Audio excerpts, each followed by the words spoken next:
आज मैं न्यायालयों में जिस प्रक्रिया के तहत कार्य होते हैं उसका संक्षिप्त विवरण आपके समक्ष प्रस्तुत कर रहा हूं। अपराध कानून संहिता, जिसको हम लोग बोलते हैं क्रिमिनल प्रोसीड्योर कोड या क्रिमिनल प्रोसीड्योर एक्ट, 3 भागों में बटा हुआ है। दंड प्रक्रिया संहिता, जिसको हम कहते हैं क्रिमिनल प्रोसीड्योर कोड, जो 1973 में बना और उसी के साथ पेनल कोड है भारतीय दंड संहिता, इंडियन पेनल कोड 1860, और साथ में भारतीय साक्ष्य अधिनियम 1872। ये कानूनी प्रक्रिया में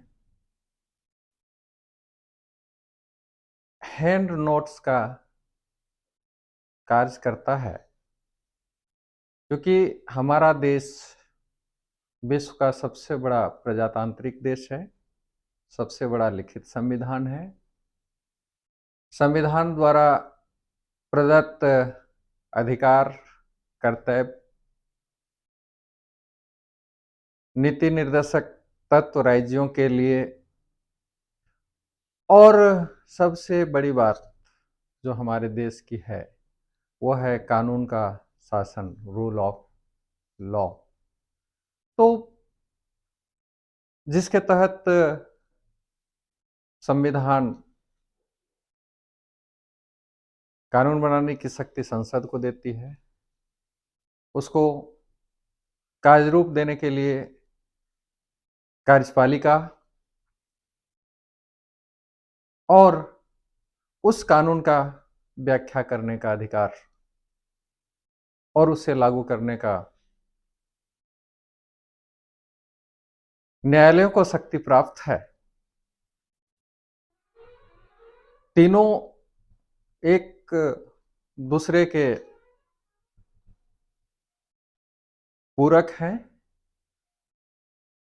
कोई निरंकुश नहीं हो। इसके लिए त्रिस्तरीय व्यवस्था हमारे संविधान में दी गई है। तो बात होती है जब विधि की, तो विधि 2 प्रकार का होता है। पहला मौलिक विधि, जिसको हम सारभूत विधि कह सकते हैं, अंग्रेजी में जिसे हम सब्सटैंटिव लॉ कहेंगे, और दूसरा है प्रक्रियात्मक विधि, प्रोसीड्यूरल लॉ। जो मौलिक विधि है वो भारतीय दंड संहिता, संपत्ति अंतरण अधिनियम आदि है, जबकि उसी मौलिक विधि का प्रवर्तन के लिए जो कार्यवाही करती है वो प्रक्रियात्मक विधि करती है। यानी मौलिक विधि में जो दंड प्रावधान है उसे कैसे लागू करना है, उसकी प्रक्रिया को प्रक्रियात्मक विधि के द्वारा किया जाता है। चूंकि दंड देने की शक्ति न्यायालयों को है, परंतु कुछ मामलों में कार्यपालिका को भी है। कार्यवाही का जो व्यापक अर्थ है वो सिविल या आपराधिक सभी कार्यवाहियां उसमें आ जाती हैं। वहीं हम बात करें भारतीय दंड संहिता, आईपीसी का, तो यह भारत का सबसे प्रमुख आपराधिक संहिता है, जो परिभाषित करता है कि किस प्रकार के दंड के लिए, किस प्रकार के अपराध के लिए किस प्रकार का दंड दिया जाए, और उसको जो है प्रक्रियात्मक कानून जो है वो एक भूमिका तैयार करता है। तो ये जो है हमारे जो कानून के प्रवर्तक या अधिवक्तागण हैं, वो न्यायालयों में इन्हीं तीनों का सहारा लेकर criminal procedure code, Indian penal code और इंडियन एविडेंस एक्ट के द्वारा वो अपना कार्य को अंजाम देते हैं।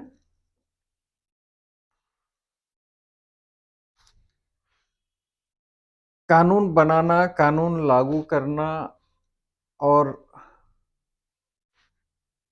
व्यवस्था करना, ये सारा कार्य का बंटवारा संविधान के भाग 5 में स्पष्ट रूप से किया गया है। और इस दंड संहिता का निर्माण करने का जो सबसे प्रमुख उद्देश्य है, वो उद्देश्य है कि कोई भी व्यक्ति जिसको हम अभियुक्त कहते हैं, उसका जो ट्रायल होगा, जो विचारण होगा, वो कंप्लीटली नेचुरल लॉ, नैसर्गिक न्याय सिद्धांत के आधार पर किया गया है। और उस व्यक्ति का जो अपराध करता है, उसका इन्वेस्टिगेशन या उसका विचारण जो है देर न हो, इसकी भी व्यवस्था आपका दंड प्रक्रिया संहिता में किया गया है। और सबसे बड़ी बात है कि जो कानूनी दांवपेच लोग करते हैं आपस में, उससे भी पेचीदगी जो है, उस कानूनी पेचीदगी को दूर करने का प्रयास हमारे इस दंड प्रक्रिया संहिता में किया गया है। इससे आगे तो बहुत विस्तृत होगा, अलग अलग मैं आपको दंड प्रक्रिया संहिता, भारतीय दंड प्रक्रिया संहिता और साक्ष्य अधिनियम की जानकारी मैं अपने अगले वीडियो में आप लोगों को देने के लिए प्रस्तुत होऊंगा। यदि ये वीडियो की जानकारी आपको अच्छी लगी हो तो मेरे वीडियो को लाइक, शेयर और सब्सक्राइब करें। इसी तरह के वीडियो को देखने के लिए मेरे चैनल पर जो बेल है उसको दबाएं। धन्यवाद।